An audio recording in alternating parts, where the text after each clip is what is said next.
Okay, we're live, gentlemen. Good evening. You're listening to the Fumblerooski podcast by Power 88 Dean Radio and Fans Only Sports Network. I'm Justin Hill, alongside with Justin Tucker and the one and only CJ Medeiros. Gentlemen, how are you doing tonight? Doing good, doing good.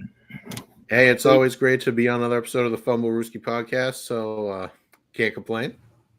Indeed, gentlemen. Indeed, it's my first time hosting, getting used to this new thing. But let's get right to it, gentlemen. So we have a lot of things to talk about, ladies and gentlemen. So let's start. We will be talking about the remaining free agents and where they'll be best fit. We'll also address another interesting rumor surrounding the Dolphins and a certain quarterback who plays for Tampa Bay. We'll we'll hit on the blockbuster trade between Tyreek Hill and what it means for the Miami Dolphins' hopes for contention. But first, we're going to be talking about the Kansas City Chiefs and what their future holds. So let's not forget, you guys, the Kansas City Chiefs traded Tyreek Hill for a first and second round and two fourth round picks. The Chiefs were also lost cornerback Cardarius Ward and Demarcus Robinson and wide receiver Baron Pringle in free agency. Also likely to lose the Honey Badger Tyrann Mathieu to free agency as well. And also after bringing in safety Justin Reed and also having trouble affording LT tackle Orlando Brown to franchise tag. Is Kansas City's championship window closing, fellas? CJ? Appreciate it, Tucker. No problem. I'm going to be perfectly frank.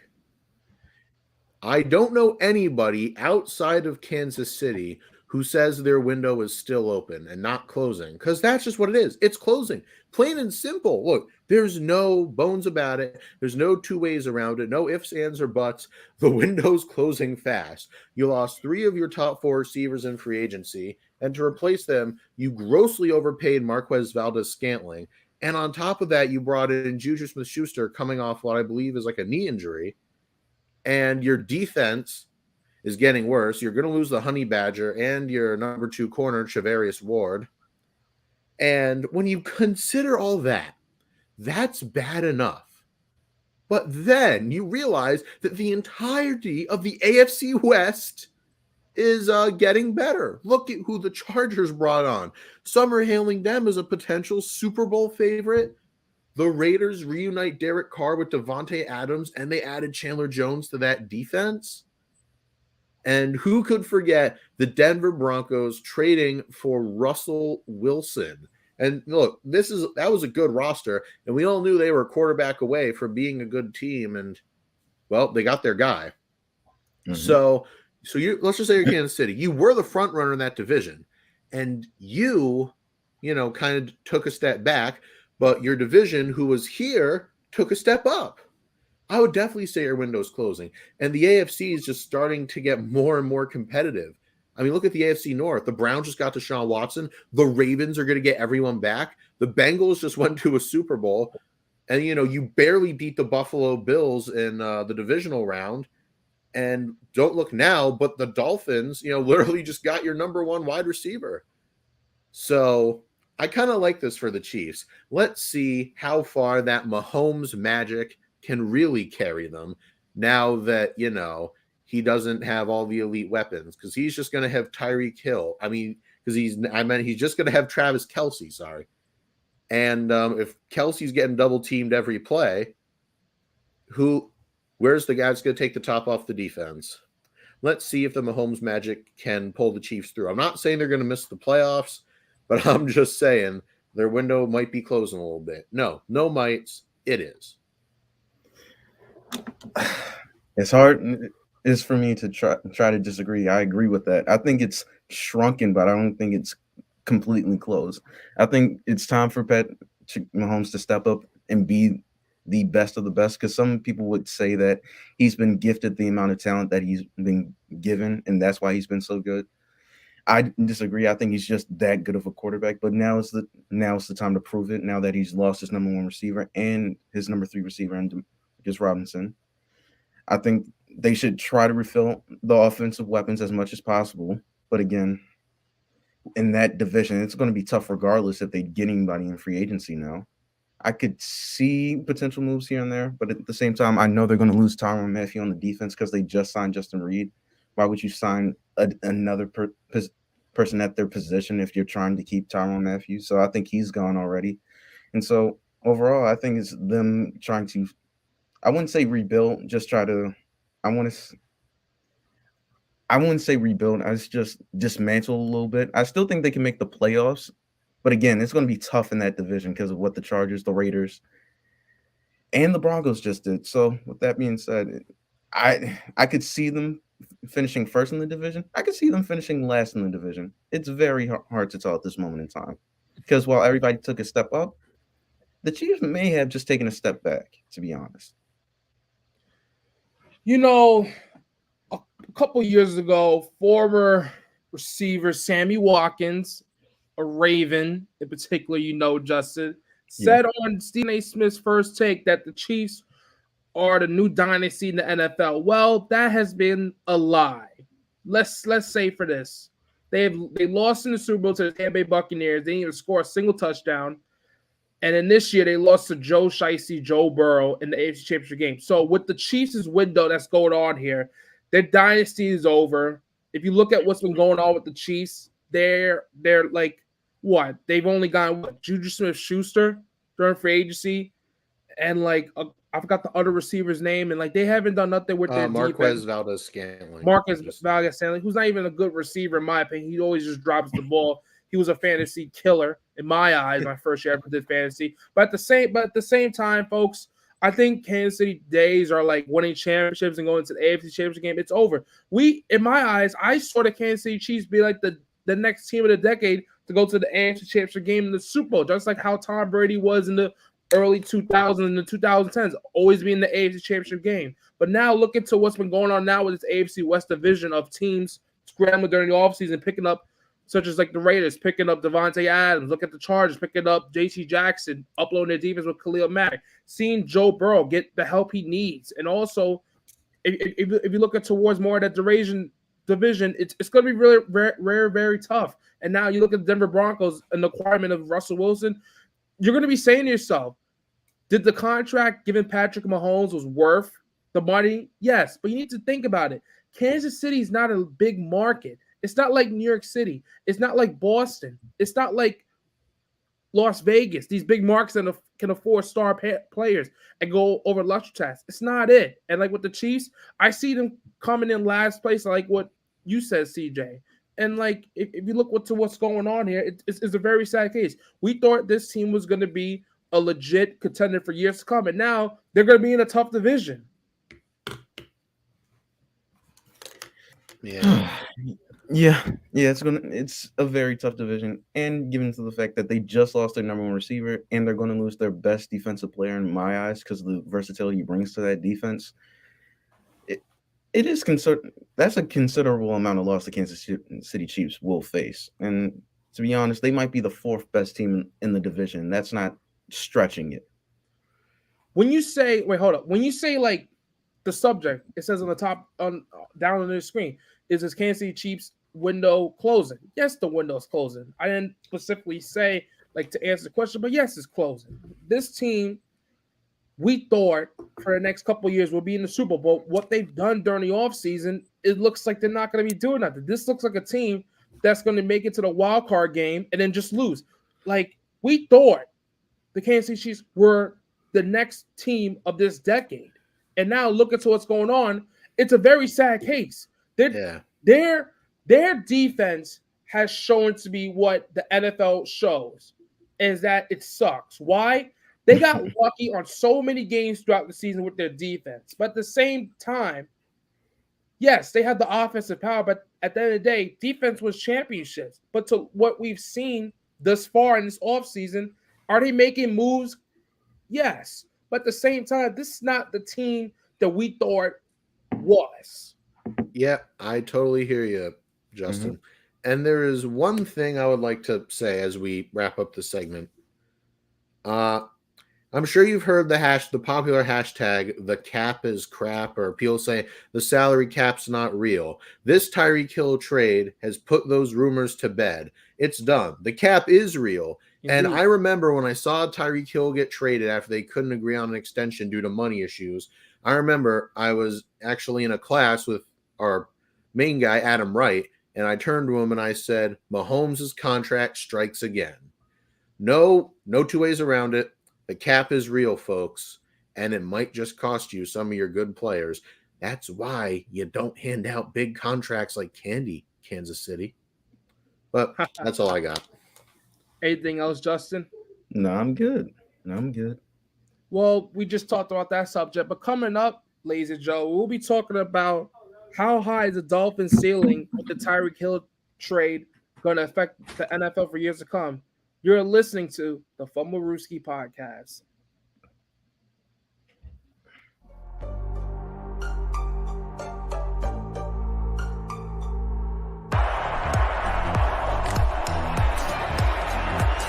Here's Edelman broken up, and the pass is no sign yet. Edelman comes down with a football. They're saying it's a catch. This is caught. Diggs! Sideline! Touchdown! Unbelievable! Swings it way down the field to Watkins. Sammy Watkins for the touchdown!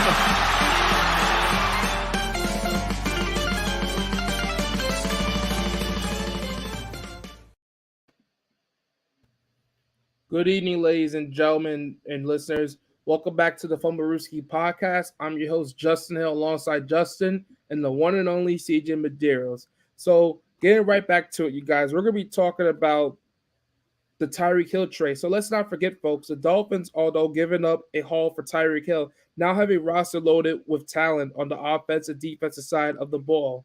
How high is the Dolphins ceiling with Tyreek Hill going to be now of the acquirement of him throughout the thus far the biggest blockbuster trade we've seen in recent time?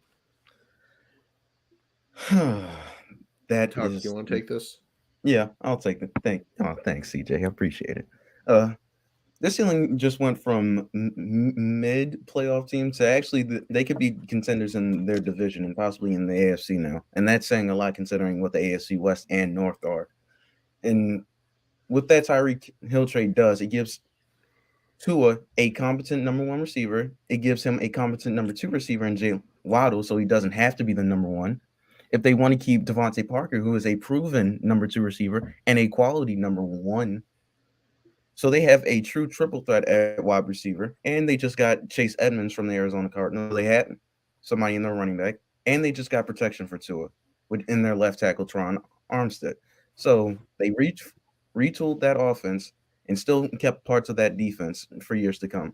And I'm not going to lie, that defense is looking very good, especially with the progressions I would see from Javon Holland and Jalen Phillips. I think that team's going to be good. I think that team's going to be underrated to start the season. But I think over time, people are going to be like, you better not underestimate that team because that team is looking very good right now and very scary if I'm in the AFC East. If I'm the Bills and if I'm the Patriots, I'd be worried about them. Yeah. Hey, as a Pats fan, I most certainly have to agree. I did not want Tyreek Hill to go to the AFC East, yet here he is. Now, for Miami, well, what you going to do if you're a defense? You have not one, but two speed burners. You know, it's basically like two Tyreek Hills. And when you look at that, you also, the tight end, Mike Gesicki, you just got Teron Armstead, to seal up the left side of the line. Tua now is a good O-line, a decent running game, because he guys Chase Edmonds to pair alongside whoever their number one was. This guy, I don't know why I'm blanking on his name, but you know what I'm talking about. And like I said, you got the receivers. You have Gesicki, Edmonds, and the other running back, and you got yourself a good offense. And when you look at the defense, like you brought up, there's guys like Jalen Phillips, Javon Holland, Emmanuel Ogbo, who they just re-signed. Then there's guys like Xavier Howard, Byron Jones, and Jerome Baker. Those are some darn good players. The defense, will be fire next year. But the offense, that's the question. I think their ceiling is only as high as Tua can take them. They might make us, they might go to the playoffs and make a surprise run. Equal parts says they might collapse. You really don't know. And I can't really speak to what their ceiling is, but if you just look at the sum of their parts, I would say definitely a playoff contender. And I won't call them a lock just because of how hectic the AFC is, but I will maintain that their ceiling is only as high as Tua can take them. But a note on Tua real quick. For Tua, this is a put up or shut up year for him, you know? Yes, This is it. No more RPOs, Tua. The training wheels need to come off. And if you can't deliver with guys like Gesicki and Hill and Waddle, then I don't know what to tell you. If Tua does not have a good year this year and the Dolphins miss the playoffs, I would strongly advise finding a new quarterback. Because if you can't, and don't give me the excuse, the only excuse I will take is if their team was kind of like the Ravens were last year and half your roster ends up on IR. That's a valid excuse. But if you just stay relatively healthy and you just can't compete in a very competitive division, then I don't know. Tua might not be your guy, but the reason I bring that up is solely because he has no reason not to succeed now. It's an interesting time to be a Dolphins fan. We're just going to have to wait and see. CJ is preaching the truth. I see you, Medeiros.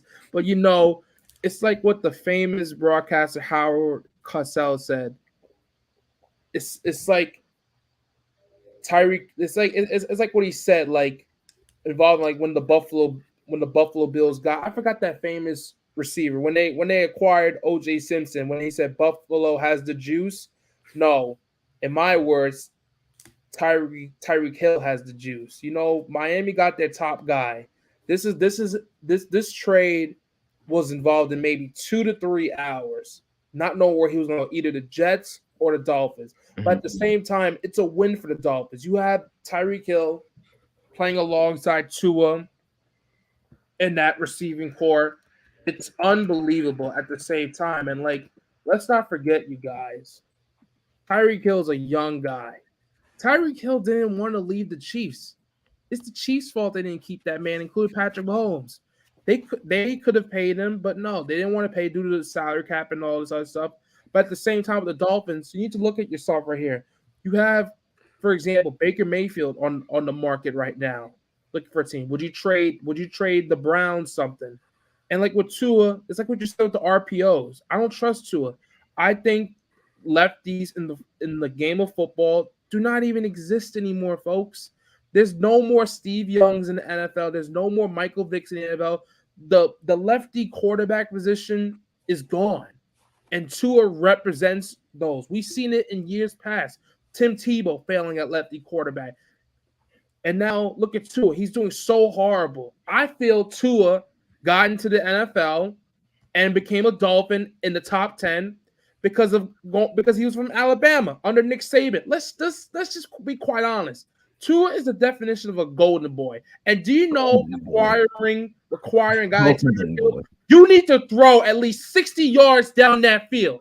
And that's just a genuine fact. Do you think a guy like Tua can go past 45 yards and throw? This guy is not no Tom Brady. He's not no Patrick Mahomes, nor he's not no Drew Brees, okay? We're talking about Tua Tagovailoa, okay? But at the same time, we need to realize you have one of the best receivers and probably the speediest receivers we have seen in this generation of a guy like Tyreek Hill.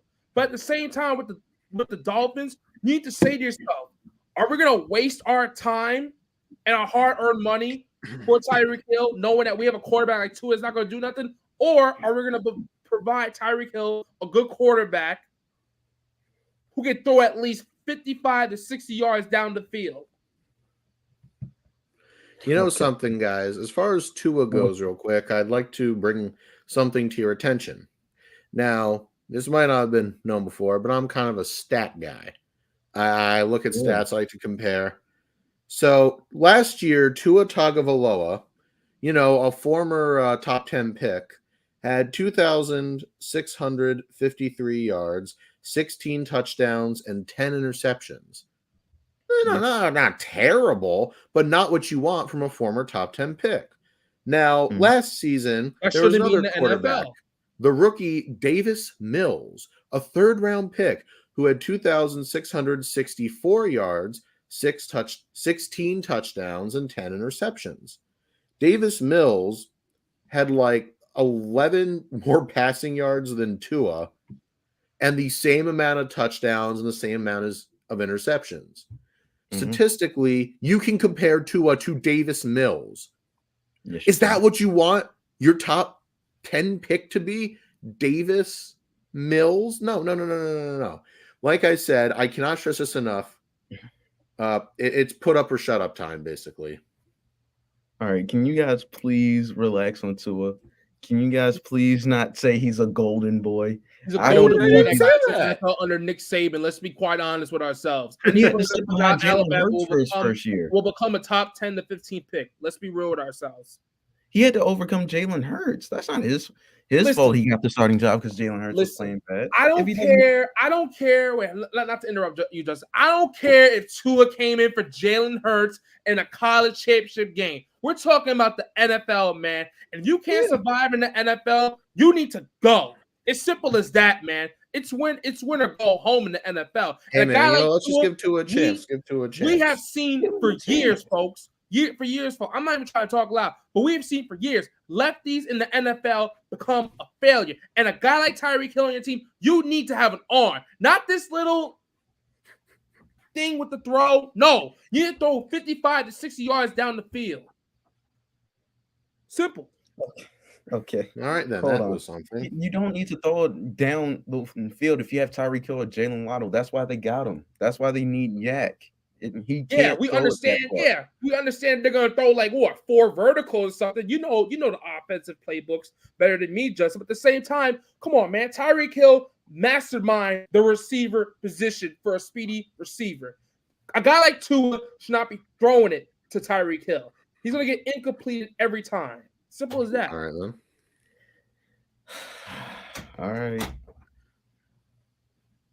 All right, then. So, what's next up, Justin? What, you got nothing else to say? No. We got to move on. No, I'm solid here. Yeah, I'm fine. My fault for my little rant. But coming right up, you folks, we're going to talk about who are the best available free agents on the market. This is the Fumblerooski podcast.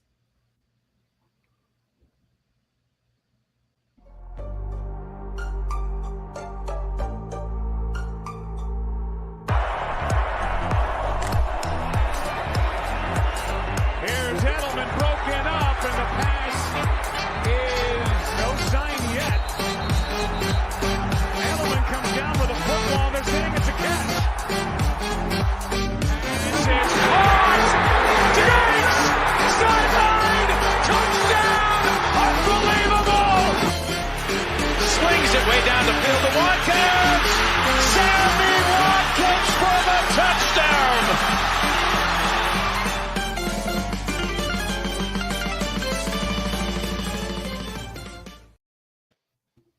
Good evening, ladies and gentlemen, and welcome back to the Fumblerooski podcast. I'm Justin Hill, alongside Justin Tucker and the one and only CJ Medeiros. So, folks, we're going to be talking about this subject right here, and is where do you think these players in the NFL will best fit? So let's get right to it. After 2 weeks of free agency, there are several free agents remaining on the market. Where do you think these free agents will fit best? So we have a couple names, you guys, and it's names that we saw growing up that were like our favorite, one of our favorite players, such as Jadavius Clowney, Melvin Ingram, Stephon Gilmore, Bobby Wagner, Tyrann Mathieu, and Odell Beckham Jr. So you guys, where do you think these guys are gonna wind up ending up? Because Odell was one of my favorites growing up. I don't know about you guys, but let's start. All right. All right. Oh, thank you. So, well, let's talk about Jadeveon Clowney for a second. I will grant you that he has not lived up to the billing of the first overall pick. And you know what? Fair enough. But he's not a scrub. And after his career hit his lowest point, he came back with Cleveland to rack up 37 tackles and 9 sacks alongside Myles Garrett. Now, folks, there is an old saying. If it ain't broke, don't fix it.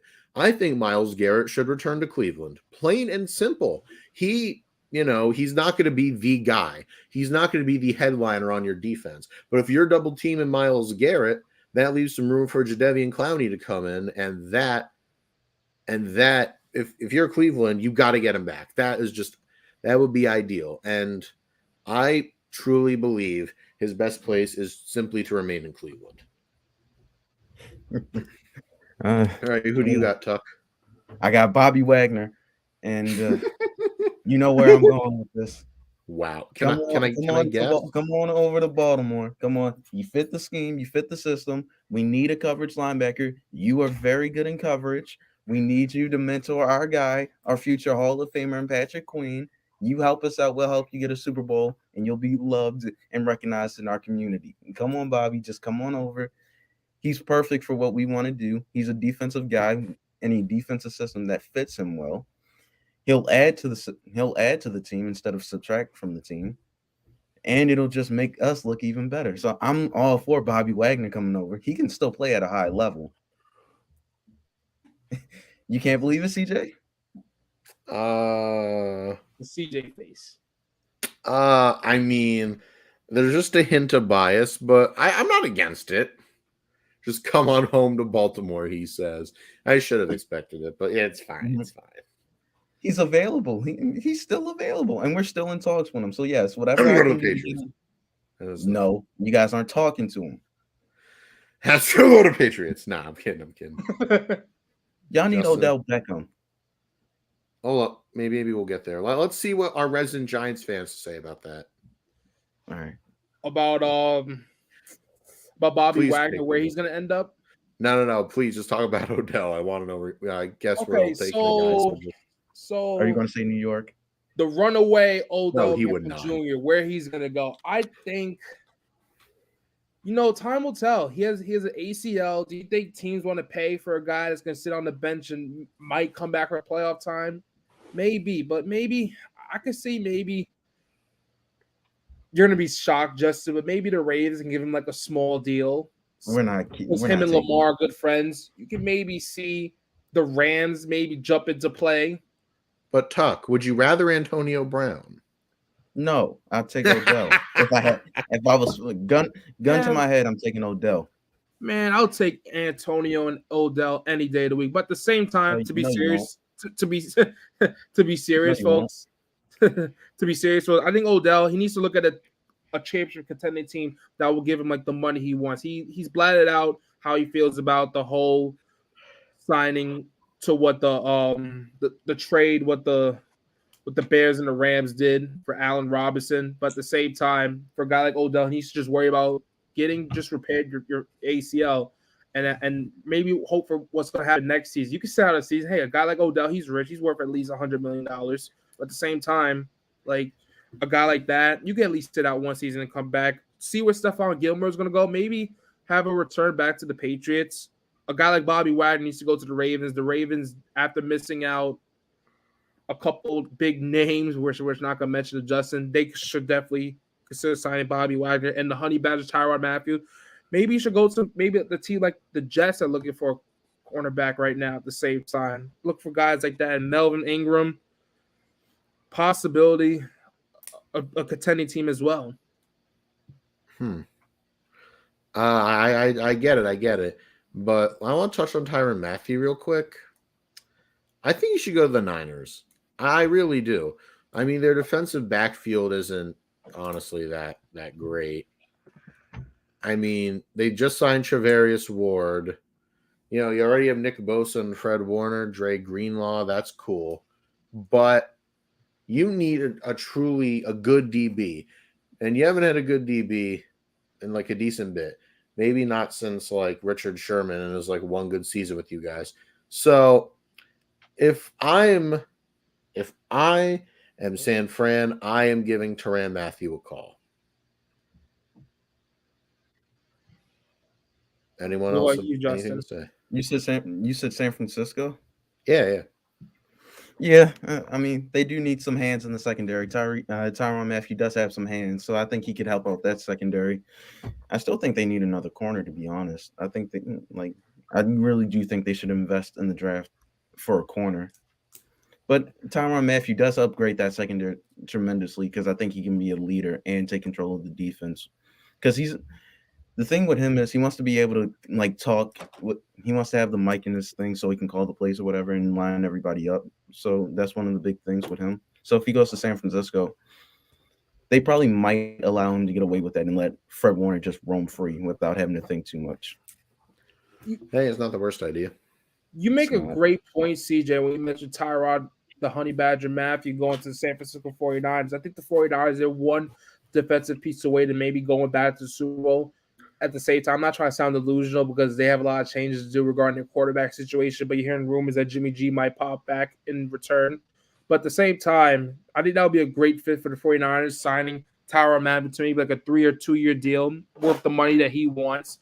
He's probably looking for at least a $15 million paycheck to make a year at the same time. Because, when you get to that certain age, you want to make the most money possible. Hey, if Von Miller can get $150 million contract, I think it was, and the guaranteed money he got was like 50-something mil, maybe Tyrann Mathieu wants to go that same route as well. I'm not trying to compare the two. But at the same exact time, folks, we need to look at just great times we're seeing in the NFL. We're just seeing just a tremendous and great offseason we have never seen before. Like Tom Brady coming out of retirement, the acquirement of Russell Wilson to the Broncos, so many teams of the unknown we thought weren't going to make moves offseason, just perhaps making moves. And we should be grateful at the times not only we're living in, but the times that we're seeing in the NFL. I understand people are saying how the NFL is turning into the NBA with trades going everywhere. But at the same time, I think this is great for the league to what's going on as of right now. Yeah, I think this is good for the league right now. Yeah. I 100% agree. Okay. Anything else, gentlemen? Nope. No, I'm good. Bobby Wagner, one more time. Ravens, come on, calling. Won't hurt. Might not. So we're gonna move right along, ladies and gentlemen. We're gonna be talking about the new rules that the NFL has just made today. So you will not want to miss out with this. I know CJ and Just have a lot to say, but anyways, you are listening to the Fumblerooski podcast.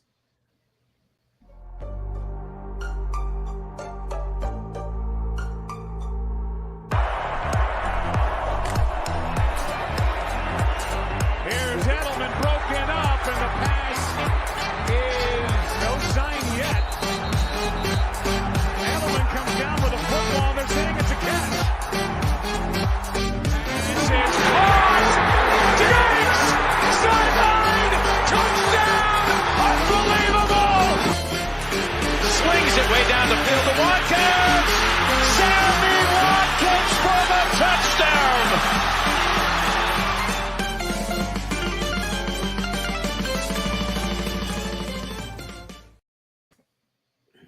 Good evening, ladies and gentlemen, and welcome back to the Fumblerooski podcast. I'm Justin Hill alongside Justin Tucker and the one and only CJ Medeiros.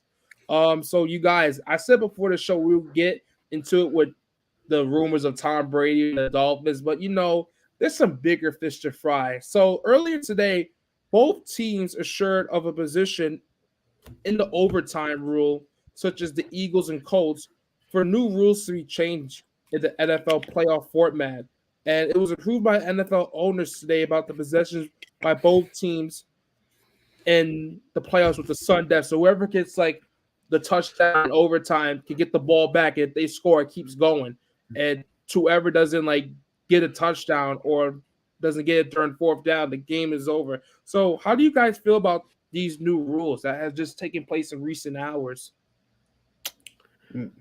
Tuck, you want to go? Oh, okay, then. To put it nicely, this is an atrocity. It is. Oh, yeah, 2022, when everyone gets a trophy. When everyone just, oh, wow, look at that. But no. Let's start over. This rule it's just the league caving to pressure from these whiny fans. And I hate it. I genuinely hate this rule. Like I said, putting it nicely, it's really an atrocity.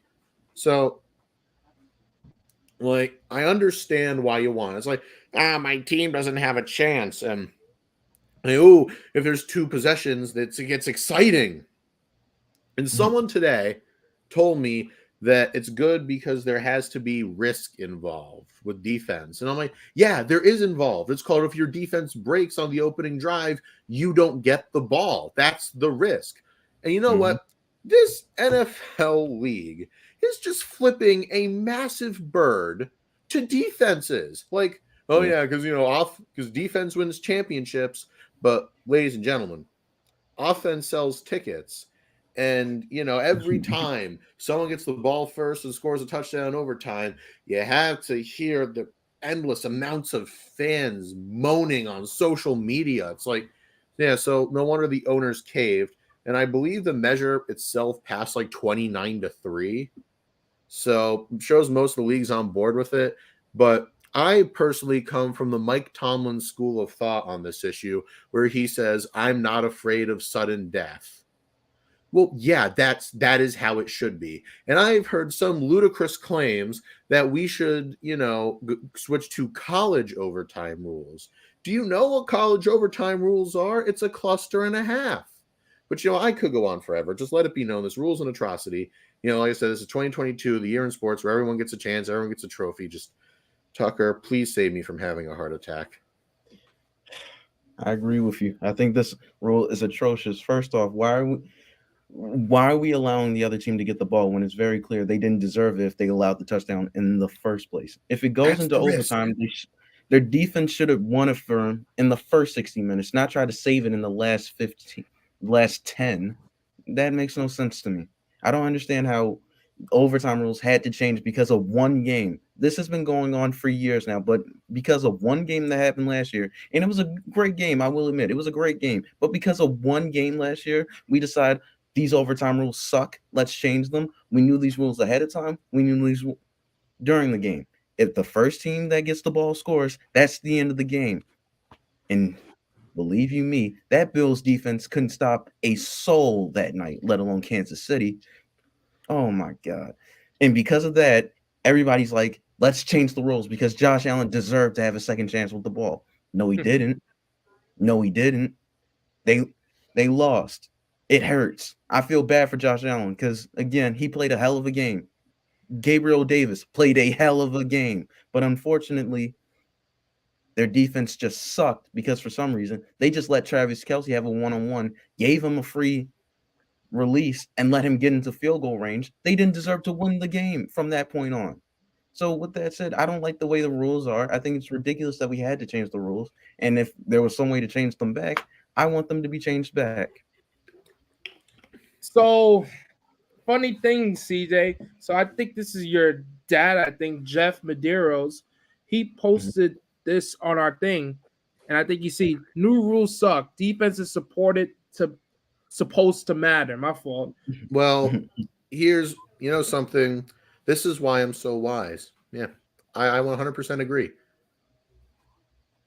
That is all. With this factual thing here, hearing you gentlemen speak on this thing, it's really remarkable how a voice can be heard now in the NFL. Like it's really a ridiculous rule because you got the whole listen. I love the Bills Mafia. I love Bills fans. I love what they do. I love the things they do for charity, for things like, for example, what they did for Lamar Jackson after the Bills beat them. The Bills fans are great people and they do great for their community. They do great for the teams in the NFL. But at the same time, this rule here, it's based on Bills fans because they lost one playoff game. In my eyes, growing up, I remember watching this game with my dad. It was the Denver Broncos versus the Baltimore Ravens, and it went to maybe 2 overtimes. And the way the Broncos and Ravens were playing defense in that game, it was spectacular. And the Ravens wound up winning the game and wound up going to the Super Bowl and winning it against the 49ers. But seeing this new rule now,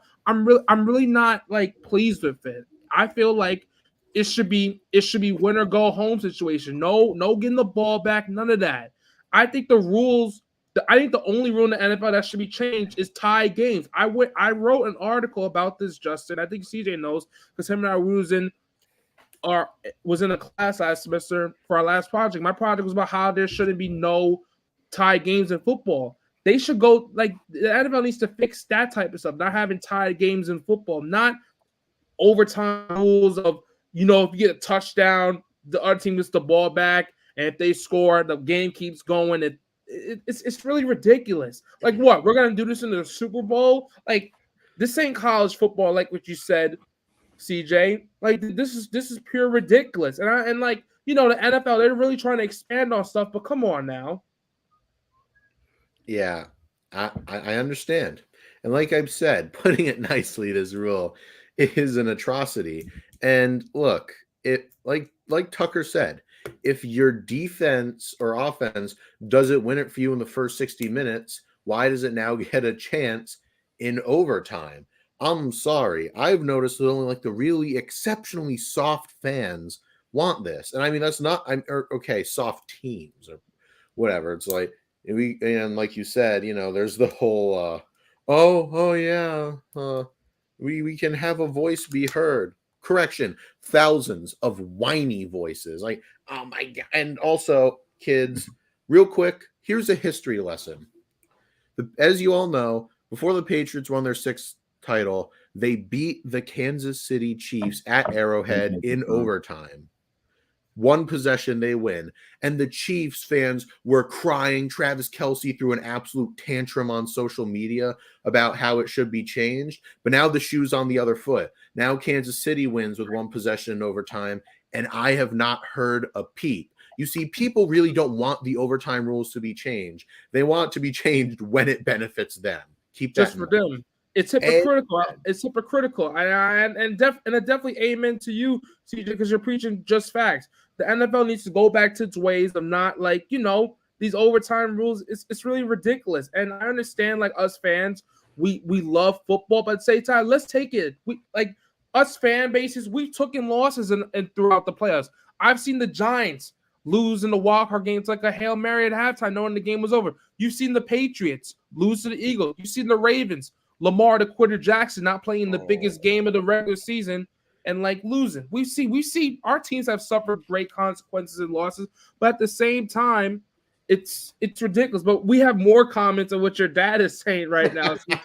He just said another comment right here, and it says the league that changes rules under the guise of player safety just changed the rule to extend the game and add more plays. So what do you have to say to that? Plays, apparently. Plays.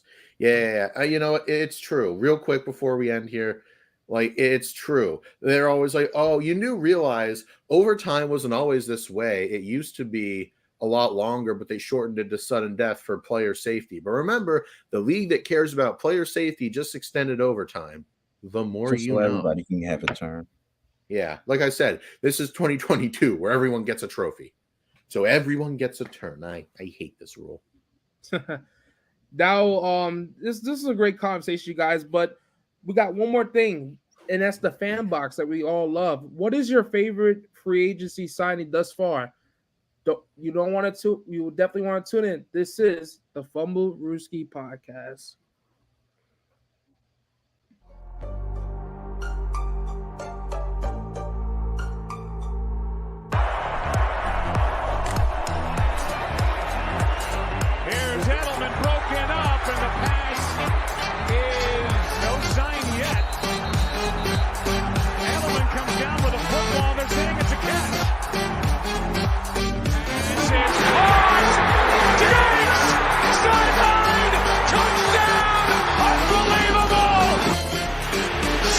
Way down the field to Watkins. Sammy Watkins for the touchdown.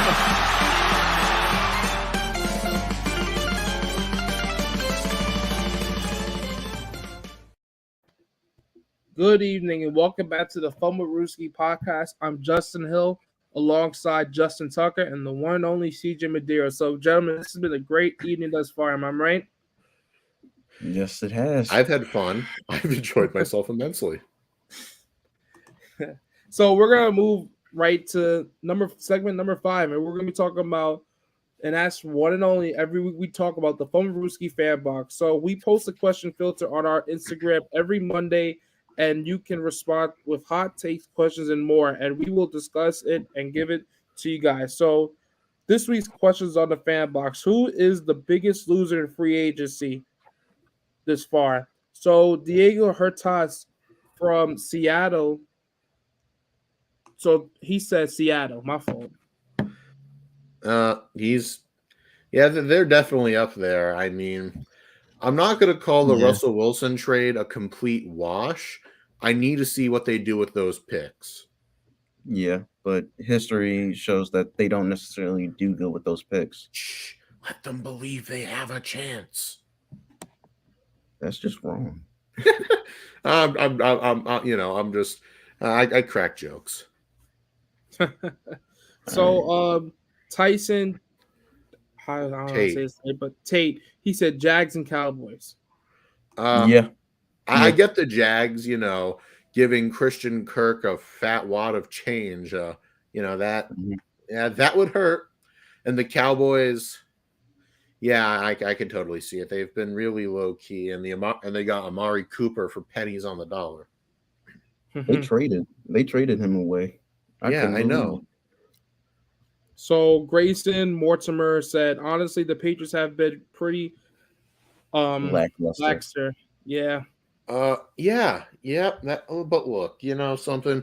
This is a Bill Belichick free agency. We went on a huge spending spree last year. Am I disappointed? Absolutely, I am. But remember, Patriots fans, there is a light at the end of the tunnel. The Patriots are supposed to be loaded with cap space next year. We play our cards right. We could have over $80 million. So stay strong. The same person again. He said the Chiefs. Grayson Mortimer is absolutely correct. I do agree. The Tyreek Hill trade was a damning statement on Mahomes' contract. How about you, Justin? I don't think they're the biggest loser, but they didn't really win anything. They were up there. Hey, the window's closing. So Stephen Parker said Tampa. Well, you got the go back. How bad can it be? And you got Shaq Mason back for a fifth. I'm not over it. And you got Tom Brady. And also, Tom Brady coming out of retirement, and also Chris Godwin getting his money. Hey, exactly. That's like good. I said, you got the GOAT back. How bad can it be? Like, how much more you want? Thank you. So Nick Norman said Green Bay easily. No more Zadarius Smith or Devontae. Packers are going 9-8. I definitely believe that right there. Yeah, not to mention they also lost Equinemius St. Brown and Marquez Valdez-Scantling. Like, their receiver room is literally old man Randall Cobb and Alan Lazard, who's going to bolt once someone offers him money, because I think he's a restricted free agent right now. I think he'll be unrestricted next season. So now let's see how Rodgers could do without weapons. Yeah, I'm not going to lie. Green Bay hasn't given Rodgers any weapons, and he's losing more and more weapons, so it's not looking good. I think the only thing he has left is Robert Tonyan and Aaron Jones. Hey, but at least they gave Aaron Jones that extension last year, remember? Yeah. Enrico Hernandez said the Indianapolis Colts. I also agree. The Colts were a team that went into this free agency with like the most cap space, and all they did with it was swallow Matt Ryan's massive contract. That's really all they did. They took on Matt Ryan's contract and signed Mo Alley Cox. Congratulations. Do you want a medal? What? Get Matt Ryan? Who's gonna blow his knee out by week 8? He is not going to blow his knee out. You're exaggerating. He stays healthy though. Man, you could tell when the player looks hurt. Come on, we've seen this such and such so many times. Man, I predicted Kevin Durant was gonna blow his Achilles Game 5 of the NBA Finals. Not trying to get off topic, but yeah. All right, who's next? The last question. So the last question was Derek Howe. He said might be New England. They have slid possible as far as the 10th and 11th in their conference. I've Yeah. spoken on New England, and it still hurts. Yeah. But, this is just a Belichick free agency. We're going to have money next year. Just don't worry about it too much, please. Yeah. Indeed. And also, let's not forget, CJ, the New England Patriots, they are America's team with football, not the Falcons. Appreciate it. I Oh, appreciate it. problem. Remember, my fellow Pats fans, we still have 6 rings. That is all. That's all. And what's the word the Patriots say? Do your Just job. do your job. Indeed, do your job. And now do it tonight, folks. Thank you for listening to the Fumblerooski podcast. Be sure to tune into us live Tuesdays at 7:30 on Twitter, Facebook, through Fans Only Sports Network. Be sure to subscribe to our YouTube channel. We also have all our episodes available on Spotify, Spreaker, Apple Podcasts, iHeartRadio, Google Podcasts, and so much more. Also, be sure to follow our Instagram at Fumblerooski Podcast to keep up with our podcast and the latest coverage of the NFL. Otherwise, we will see you next week. Over and out. Bye-bye. See ya.